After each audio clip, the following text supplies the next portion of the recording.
It's a part of me. It's been so hard to believe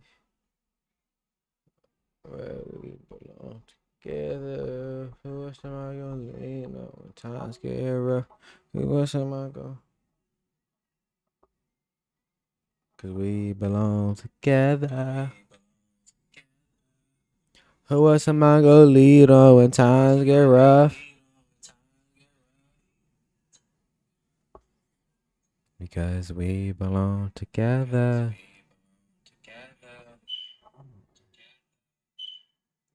You're standing around a fire. It's 50,000 BC. The sun just went. You're standing around a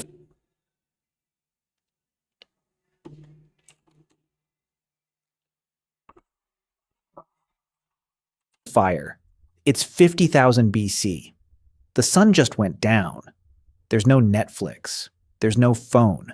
There's no existential dread about your inbox.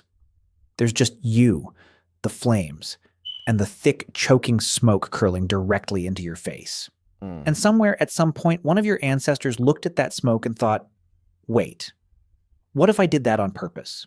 This is the story of how humans discovered smoking. Not What? cigarettes, not cigars.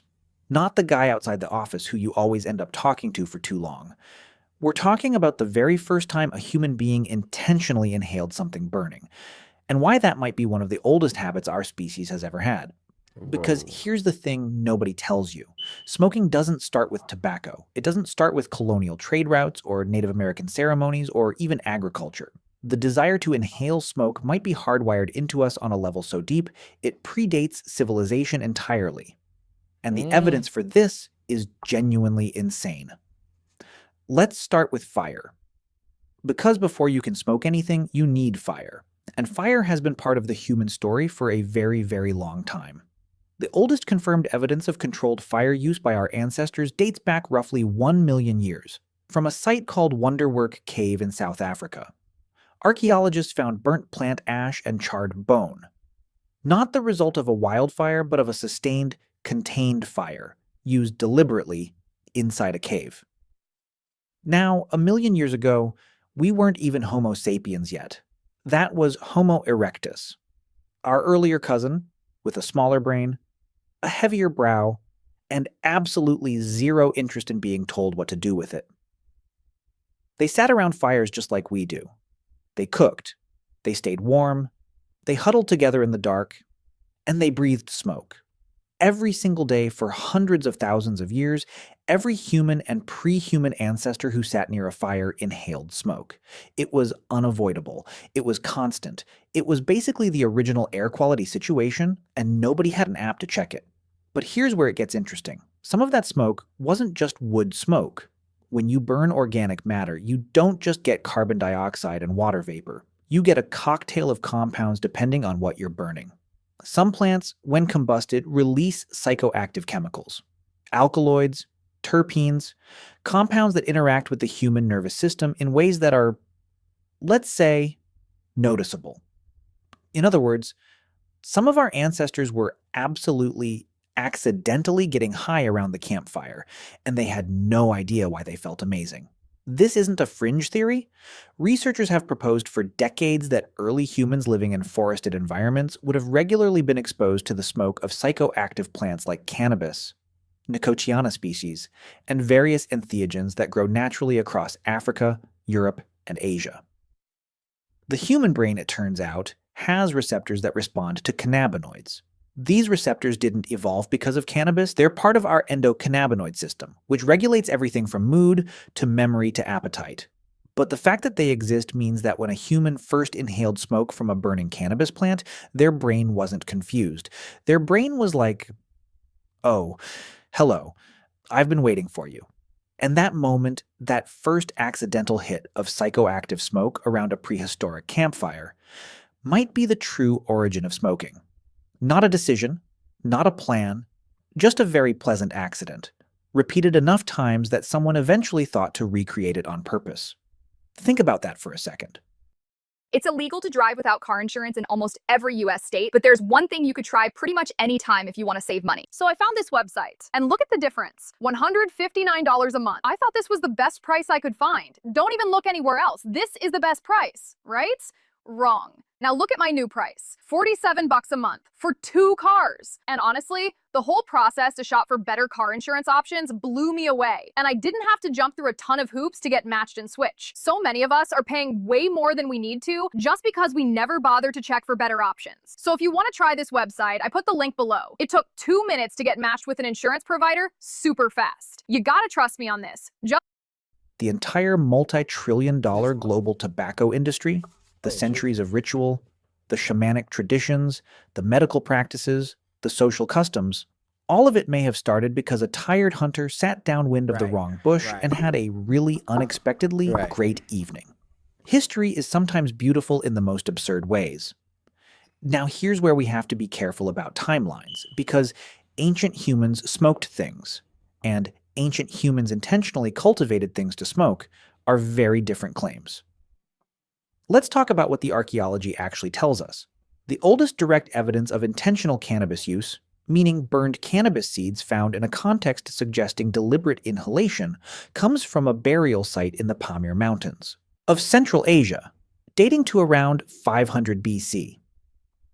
Excavators found wooden braziers containing stones that had been superheated, alongside residue from cannabis plants with unusually high THC content.